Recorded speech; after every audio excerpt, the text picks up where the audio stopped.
La saison 2023-2024 est lancée, les amis, c'est l'occasion de profiter des opportunités de pronos sur BetClick. 100 € de bonus sur le premier pari s'il est perdant avec le code LEXCITY via le lien en description. Conditions pour jouer dans le bandeau jaune en bas de l'image.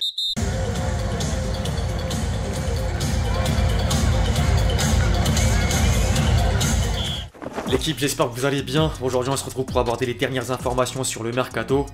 Jour J, 4 mois plus tard, les deux premiers de la Ligue 1 version 2022-2023 s'affrontent au Parc des Princes. Les deux équipes ont démarré la saison avec difficulté et le résultat du match sera peut-être le déclic. Le timing de la rencontre est d'autant plus intéressant que l'un démarre une nouvelle ère avec Luis Enrique, alors que l'autre espère suivre le succès de l'an passé. La recrue phare du mercato estival 100 € en la personne d'Eli Wahi devrait d'ailleurs jouer ses premières minutes. Eli, est-ce qu'il est trop tard pour l'anniversaire d'Angelo pour la ligne?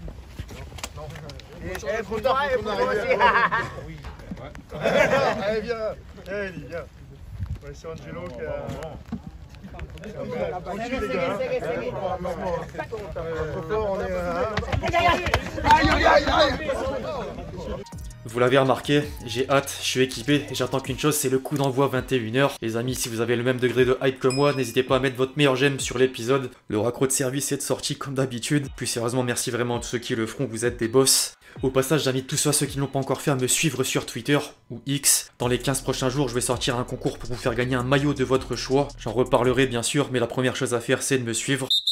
On entre dans le vif du sujet avec le Paris Saint-Germain et la saga Mbappé dont le dénouement est proche. Le Kicks devrait prendre la parole ce soir au Parc des Princes après le choc face à Lens pour mettre un terme à la question autour de son avenir. Plusieurs médias croient déjà connaître le fin mot de l'histoire, sauf que personne ne s'accorde sur la même conclusion. Sky Sport révélait dans la semaine que les dirigeants parisiens ont repris les discussions avec l'attaquant tricolore à propos d'une prolongation de contrat et deux alternatives seraient dans les tuyaux. Soit il lève l'année en option, soit il signe un nouveau bail de longue durée. En parallèle, plusieurs sources madrilènes vont toujours dans le sens d'un transfert au Real malgré la dernière conférence de presse de Carlo Ancelotti qui écartait toute nouvelle recrue. Fabrizio Romano rappelle d'ailleurs que 2 ans en arrière, la bande à Florentino Pérez utilisait le même élément de langage avant de recruter Camavinga dans les dernières heures du mercato estival. Marca indique que Mbappé refuse toujours de prolonger. Le rédacteur en chef de PSG Community conserve le discours initial.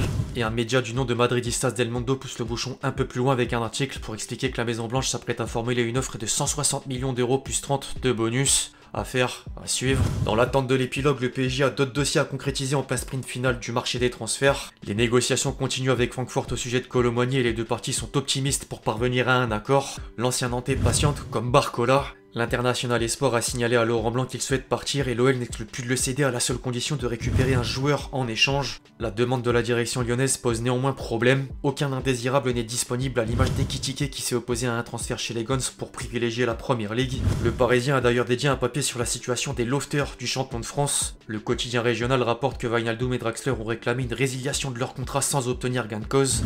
L'Allemand serait au passage dans le viseur de Crystal Palace et Brentford qui ont initié des contacts. Après Griezmann en début de semaine, la rubrique des rumeurs surprenantes laisse désormais une place à Lukaku. La version italienne de Sky Sport souffle que Paris s'est renseigné sur le Belge depuis que Chelsea a décidé d'étudier toute forme de départ. Pour autant, la destination la plus probable du Diable Rouge n'est autre que la Roma qui tient déjà un oui du buteur. En parlant de buteur, les derniers clubs français dans le besoin d'un numéro 9 ont trouvé leur perle rare. Après la signature d'Eli Wahi à Lens, Monaco s'est entendu avec Arsenal pour s'approprier Balogun contre un chèque de 40 millions € dont 10 de bonus. Le club du Rocher travaille également sur un renfort dans l'arrière-garde et priorise toujours Adara Bioyo, mais Fulham ne veut pas le vendre. Du coup, les dirigeants monégasques creusent deux pistes qui mènent à Ousmane Diomandé et Filipe Relvas. En parallèle, les 100 € s'activent pour arracher un piston gauche. Le club artésien apprécie beaucoup le profil d'Ulysse Garcia comme Iago, Lucas Piton et Onyemaechi qui est la dernière cible en date.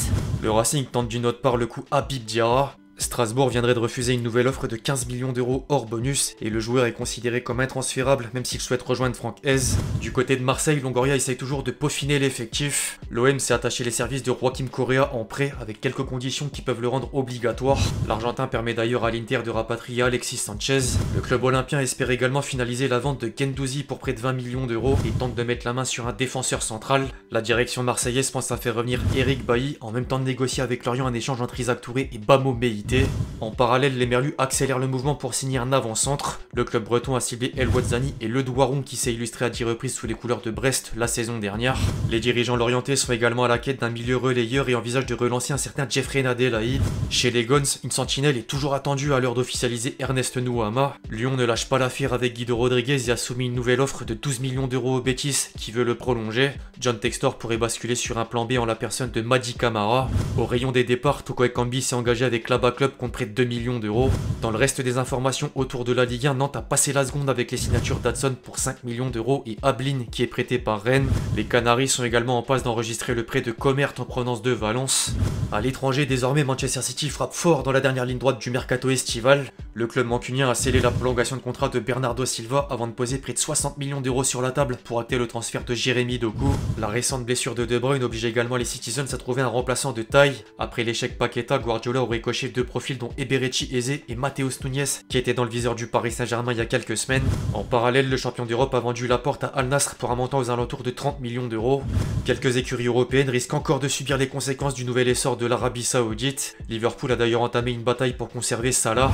Al Ittihad est enclin à aligner plus d'1 milliard d'euros pour mettre la main sur l'Égyptien qui deviendrait le joueur le mieux payé du foot. Klopp s'est néanmoins confié sur la bombe du moment en conférence de presse et la réponse est on ne peut plus claire. Je cite: Salah est un joueur de Liverpool et pour tout ce que nous faisons, c'est essentiel. S'il y avait quelque chose, la réponse serait non. Il s'engage à 100% envers Liverpool, rien à dire. Ce qui n'est pas possible, c'est que notre mercato ferme et le leur reste ouvert. S'il ne s'arrête pas, comment nous pouvons réagir? C'est un défi, nous devons apprendre à y faire face. A noter que les Reds gardent toujours un œil sur Chiesa pour pallier un potentiel départ du pharaon. Du côté de Londres, Chelsea continue d'aller chercher des prospects. Les Blues ont acté la venue de Washington contre 20 millions d'euros et s'apprêtent à accueillir Petrovic qui sera la doublure de Robert Sanchez chez les gardiens.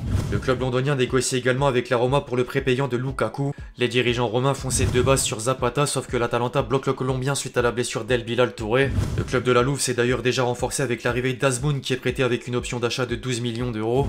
En Italie, l'Inter pousse toujours pour convaincre le Bayern de céder Pavard. Les Bavarois doivent d'abord trouver le successeur du champion du monde 2018 et un nom semble taper dans l'œil de Thomas Tuchel. Le club munichois vise Gertruida qui était dans les tablettes de Leipzig avant la signature de Loukeba. En parallèle, le champion d'Allemagne s'est attaché les services de Peretz pour succéder à Jan Sommer et remplacer Neuer qui travaille sur sa convalescence.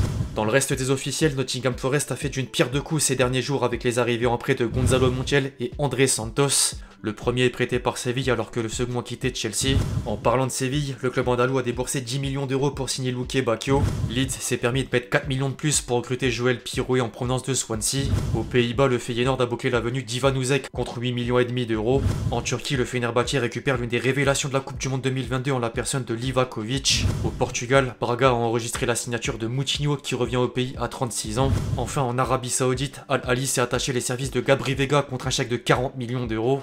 La pépite espagnole a préféré s'envoler pour le Moyen-Orient plutôt que de rejoindre Naples. Bref, l'équipe, c'est à peu près tout ce qu'il avait à dire sur les dernières rumeurs et quelques officiels. J'espère que l'épisode vous a plu, je compte sur vous si c'est le cas pour lâcher votre meilleur j'aime. N'hésitez pas à me donner vos avis dans les commentaires sur tout ce qu'on a pu aborder aujourd'hui. Puis d'ici là, on se retrouve très vite sur la chaîne pour de nouvelles vidéos. C'était Lexti. Ciao.